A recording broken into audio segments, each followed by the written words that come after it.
Saudara Presiden Prabowo Subianto menaikkan gaji untuk hakim hingga 280%. Sementara di tengah rencana pemerintah menaikkan gaji hakim, kasus korupsi menyeret sejumlah hakim dengan nilai suap yang mencapai miliaran rupiah. Apakah kenaikan gaji ini efektif mencegah praktik korupsi di kalangan hakim? Kita akan bahas bersama politisi Gerindra, sudah ada Bung Hendar Samarantoko, serta peneliti Pukat UGM, sudah ada Mas Zainur Rohman. Selamat petang Mas Zainur, Bung Hendar Sam, terima kasih sudah bergabung bersama kami di Kompas Petang. Saya ke Mas Zainur terlebih dahulu. Mas Zainur, ini kenaikannya bisa dikatakan cukup dan sangat fantastis. Untuk golongan terendah 280%.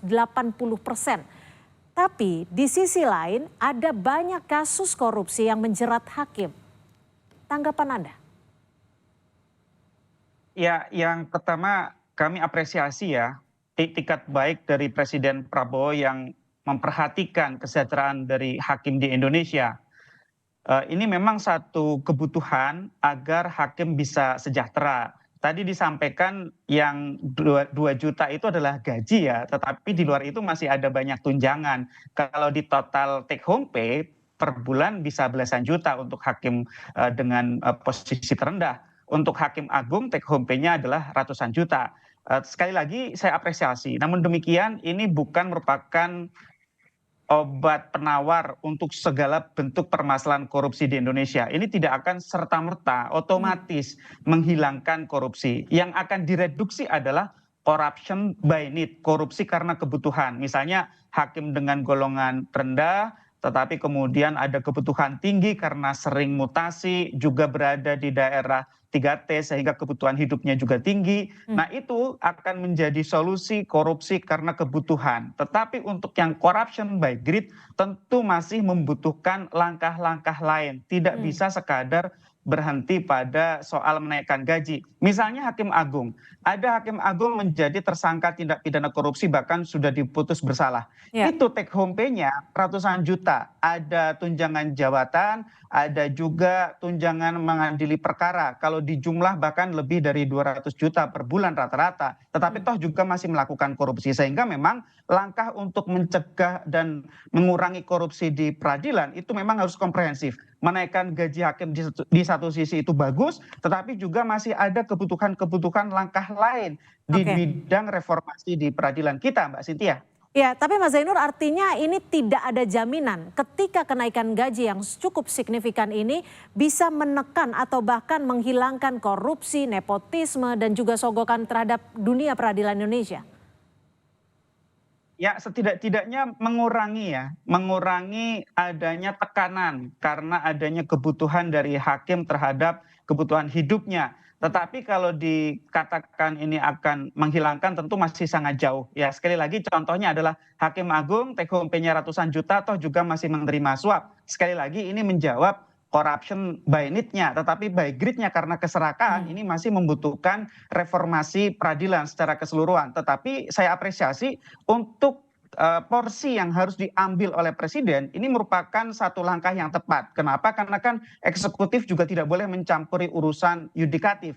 Presiden berusaha untuk menaikkan gaji hakim di satu sisi itu sudah betul, tetapi juga perlu misalnya karena ini kan integrated criminal justice system ya, ada kepolisian, ada kejaksaan. Pertanyaannya, apakah institusi penegak hukum ini juga diperbaiki kesejahteraannya? Apakah juga diperbaiki pengawasannya? Apakah diperbaiki tata kelola sumber daya manusianya? Ya. Apakah juga diperbaiki bagaimana sistem untuk mencegah mereka main perkara?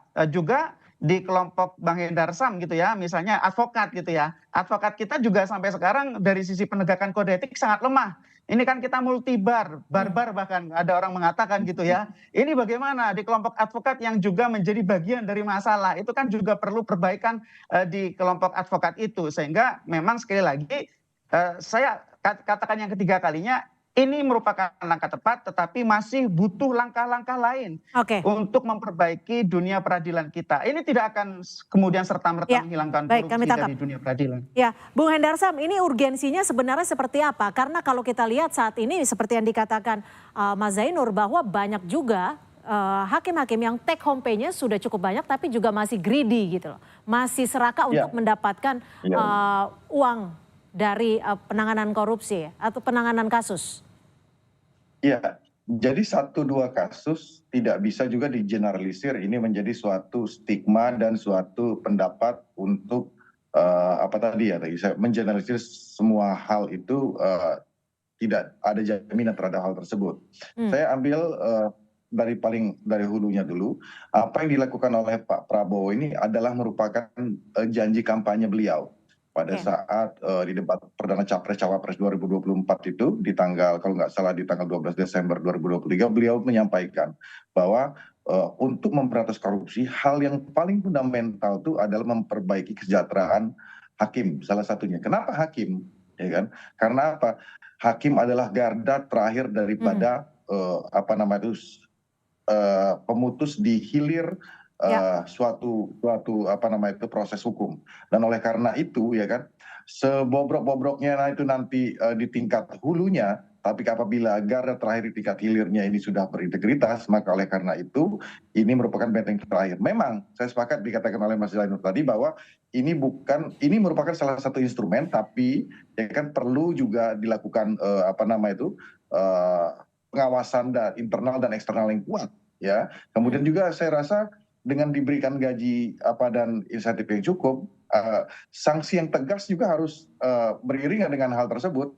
Ya kan artinya kalau apa namanya itu kita bisa katakan kalau dengan gaji yang kecil ya tidak cukup ya kan tanda kutip melakukan tindak pidana tentunya ada. Tapi Anda ingin menyebut bahwa hakim sebagai benteng terakhir keadilan ini dengan ditingkatkannya kesejahteraan mampu menjamin integritas mereka kah?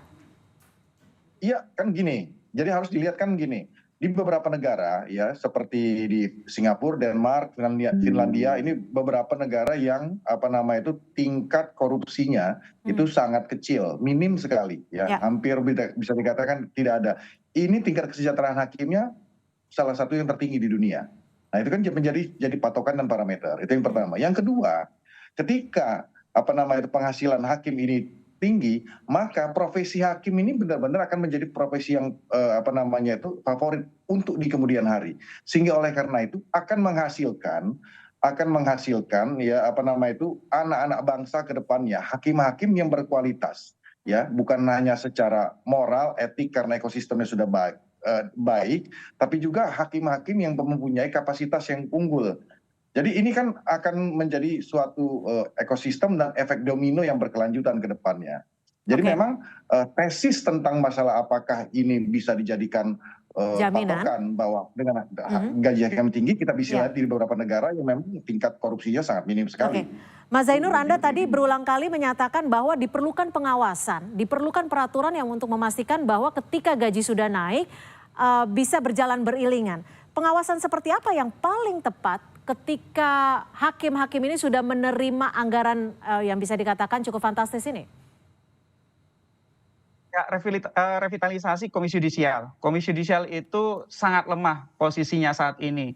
Di konstitusi sebenarnya sudah diatur, tetapi undang-undang yang mengatur tentang Komisi Yudisial itu menempatkan Komisi Yudisial dengan kewenangan-kewenangan yang sangat terbatas. Yang kedua adalah Bawas, Badan Pengawas Mahkamah Agung. Ini juga perlu ditingkatkan. Misalnya dari kelembagaan sudah ada wacana dari dulu untuk meningkatkannya menjadi Inspektorat Jenderal Mahkamah Agung. Itu juga perlu untuk segera dilakukan. Juga perlu bagaimana agar ada bentuk tanggung jawab pimpinan. Ketika ada seorang hakim melakukan korupsi, maka pimpinannya harus bertanggung jawab secara administratif. Yaitu apa? Dicopot dari jabatannya sesuai dengan satuan kerjanya. Kalau hakim di tingkat pertama, maka ketua pengadilan di tingkat pertamanya harus dicopot. Sebagai bentuk apa? Bentuk sanksi karena kegagalan melakukan pembinaan dan pengawasan. Itu juga sebagai bentuk stick and carrot agar ke depan bagi para ketua, bagi para pimpinan itu dapat melakukan pengawasan secara efektif sehingga risikonya menjadi tinggi kalau mereka kemudian tidak melakukan pengawasan dengan benar gitu ya. Nah ini juga perlu diberikan apresiasi kepada internal Mahkamah Agung, misalnya hakim-hakim atau juga mungkin para pegawai yang mau untuk menjadi whistleblower dalam bentuk apapun, dalam bentuk penghargaan, dalam bentuk jaminan karir, dalam bentuk perlindungan agar mereka tidak dibalas dengan pembalasan dan seterusnya. Karena selama ini gitu ya, sebenarnya korupsi di internal pengadilan itu lebih banyak tahu sama tahu begitu ya. Tetapi kemudian pihak-pihak yang melihat mengetahui tidak melaporkannya karena takut dibalas, takut untuk kemudian akan menjadi korban dan kemudian tidak ada jaminan terhadap mereka kalau mereka lapor. Ini juga harus ada perbaikan gitu ya. Dan yang saya lihat sangat penting adalah tidak hanya dari sisi pengawasan Mbak Cynthia, tetapi juga dari sisi pengelolaan sumber daya manusia. Bagaimana caranya agar hakim-hakim yang berkualitas, yang jujur, yang baik, berintegritas itu dapat menjadi champion, dapat menjadi pimpinan-pimpinan di masing-masing satkernya. Itu hanya bisa dilakukan kalau gitu ya, sistem promosi di Mahkamah Agung itu mengutamakan nilai integritas gitu ya. Misalnya ketika akan promosi harus dilakukan penelusuran terhadap rekam jejak. Bagaimana apakah mereka selama ini punya cacat dari sisi etik, dari sisi moral. Itu yang kemudian harus diutamakan dibandingkan misalnya karena koneksi, karena lain-lain. Itu Mbak Cynthia. Baik, terima kasih Mas Zainur Rohman dan juga Bung Hendar Samarontoko sudah berbagi perspektif di Kompas Petang. Selamat sore.